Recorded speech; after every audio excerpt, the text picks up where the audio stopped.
یہ ویڈیو ضلع نظام آباد کا ہے، جس میں ایک مقدمے میں گرفتار ملزم کو پولیس گاڑی میں عدالت لے جاتے وقت ویڈیو بنایا گیا ہے اور انسٹاگرام پر AK-46 سمیر خان نامی اکاؤنٹ سے اپلوڈ کر دیا گیا۔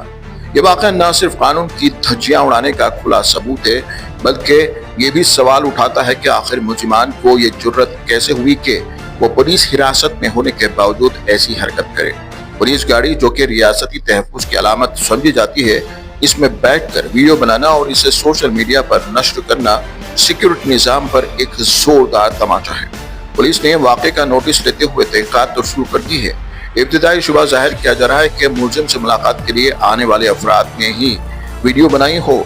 اگر یہ سچ ثابت ہو تو یہ پولیس کی سنگین غفلت اور نگرانی میں لاپرواہی کو بھی نمایاں کرتا ہے۔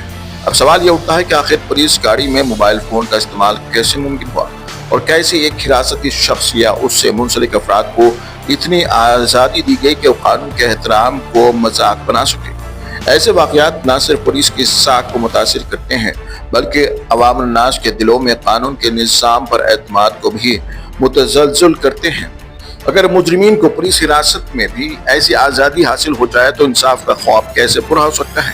اب وقت آ چکا ہے کہ پولیس محکمہ اپنے صفوں میں سختی پیدا کرے، ذمہ دار اہلکاروں کے خلاف سخت کارروائی کرے اور یہ یقینی بنائے کہ کوئی بھی شخص قانون کی عزت کو یوں پامال نہ کر سکے۔ Bureau report, Urdu news.